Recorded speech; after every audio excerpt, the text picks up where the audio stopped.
It's party time in the Spirit Airlines. Can we make America's most hated airline first class? We're not sure, so we're about to give it a try.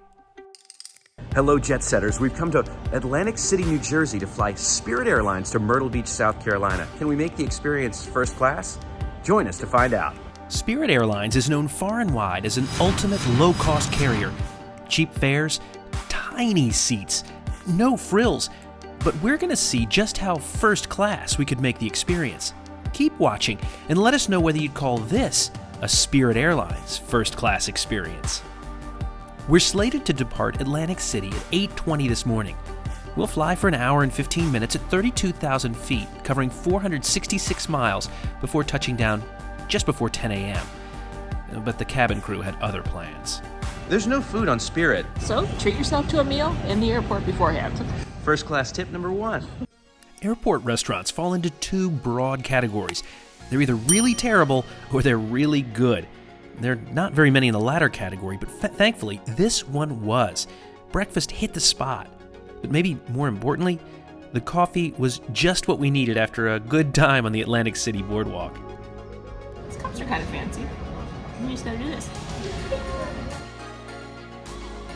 We want to share with you what we've done to make this Spirit Airlines experience as first class as possible. We paid to upgrade to the big front seat, so we'll have some extra space and we'll have the whole row to ourselves. We paid for an extra carry-on bag, which means we get to board early. And I packed this pillow. I also wore these earrings so I feel a little more fancy. And with her earrings and her pillow, we made our way over to the gate. Spirit Airlines is serious about their carry-on bag requirements. So make sure you do your research because ancillary revenue is a key part of how they make their money, and they're going to make it from you if you're not sure about what you can bring on board. Other than charter flights, Spirit is the only commercial airline serving Atlantic City with airplanes. American does offer bus service to Philadelphia, and it's really too bad there isn't more service here. The boardwalk is a fantastic spot. We had a blast exploring this beautiful beachfront town. Turns out there's a lot more to Atlantic City than just gambling. I think I might be in the minority here, but one of my favorite liveries has to be Spirit Airlines. There's something about that yellow color that I just love. Every time I see it, I've got to take a picture of it, I've got to look at it. So check out this Airbus taxiing out. I think that's headed to Fort Myers.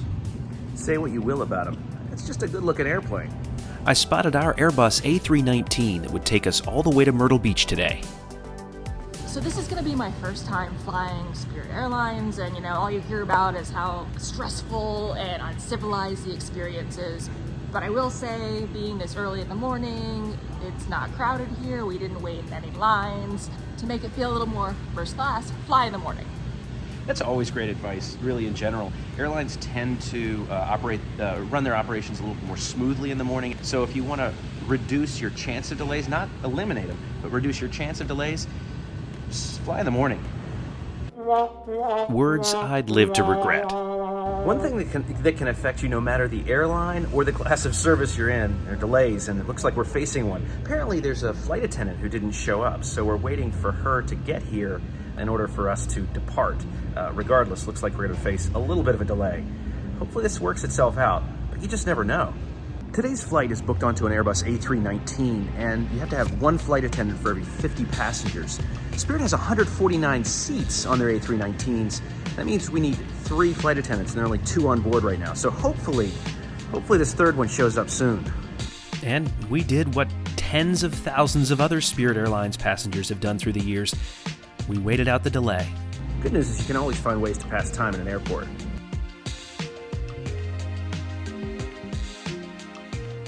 I think the flight attendant just showed up, the extra flight attendant. Just strolled up. So it's looking good. Very leisurely stroll. Let's be grateful she's here. And just over an hour later than scheduled, It's happening. We're boarding. Spirit Airlines arranges its cabins in a 3-3 configuration. However, at the front, you'll find rows of so-called big front seats, which are set in a 2-2 arrangement. And for an extra $82 a piece, that's where we sat. It's huge. Feels like an old armchair at your grandma's house. She's not kidding. The leather's super soft. It's really, let's call it what it is. It's basically a major U.S. Airlines first class seat, but it's really nice. These seats do not recline and there's no power on board, but again, it's really comfortable. You will find lights and air vents above your head, though. Good part of the delay. It's cocktail time. As the saying goes, it's 5 o'clock somewhere. Well, it's 5 o'clock here. I think that's what we're going to be having on this flight. Suddenly, the announcement came that boarding was complete, and you know what that means. It's party time in Spirit Airlines. We apologize for the delay this morning. One's airborne, 1 hour, 10 minute wait time. Pretty good ride down the coast. If you aren't your seat, please don't sit up there.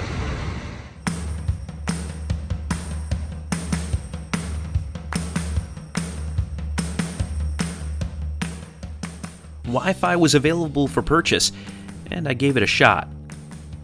It wasn't very fast, but it got the job done. Access to the in-flight map was free and easily accessible on a mobile device. A standard-sized tray table was available in the armrest. It was the perfect perch for my iPad, but be sure to download something to watch before you leave the ground. No streaming entertainment on board Spirit. And about that time, a flight attendant came to our seats and asked if we'd like to purchase any food. We asked for the 5 o'clock combo. That's 2 Buzzballs and a snack. Tequila Rita and Lotta Colada. Popcorn. I like my Buzzball shaken, not stirred. What could be classier than a Buzzball tasting? I can't say I'll jump at the opportunity to have another Buzzball anytime soon, but it was a nice way to class up our Spirit Airlines experience, or at least make the time go more quickly. We feel really fortunate to have been able to book the big front seats. The back of the A319 on Spirit Airlines can be pretty tight. I flew with them a few years back as part of our low-cost carrier comparison where we ranked Allegiant, Frontier, and Spirit. I'll link to that series below. 20 minutes left in flight. We've just begun our initial approach into Myrtle Beach. It's time to give Spirit Airlines a JebScore. We'll rate the lounge, the seat, the food, the in-flight entertainment, and the service. First, Spirit, like its soon-to-be new owner JetBlue, does not offer lounges. 0 stars. The big front seat is pretty cool, to be honest. The leather was really soft, and even though it doesn't recline, it's comfortable. 4 stars here. The food was not my favorite. It's pretty basic. You don't want to be too hungry on a Spirit flight. 2 stars here. The IFE was extremely basic, but access to a no-cost map is worth something. Let's say 2 stars. Finally, the service. It's hard to ignore that one of our flight attendants did not show up. Maybe something came up that was more important, but it was too bad that it took them more than an hour to find a replacement, especially since Atlantic City is a crew base for the airline. But once we got going, the crew were pretty good. 3 stars here. So that leaves Spirit Airlines from Atlantic City to Myrtle Beach with 11 out of 25 stars. That's worse than American Airlines bus service. But don't forget, this is an ultra-low-cost carrier, which leaves the question remaining. Can you make Spirit Airlines first class? To me, the answer is no. A low-cost, no-frills carrier is a low-cost, no-frills carrier. Embrace it for what it is. A cheap way to get from one place to another. If you want more, you'd better book with another airline. Between now and the next time, see you in the sky. No sitting, but there are chairs right here. As far as I'm concerned, hash browns are only there as a vehicle for ketchup. And we don't have to share our row with any random people. No offense to you random people. And we paid for a checked bag, which means we can board early. Actually, a carry-on bag. We checked a bag, so we get to board early. No, we paid for a carry-on bag, so I packed this pillow so we can... So you can lean on the pillow. No pre-departure beverage? No problem. Bring your own. She's entering the jet bridge.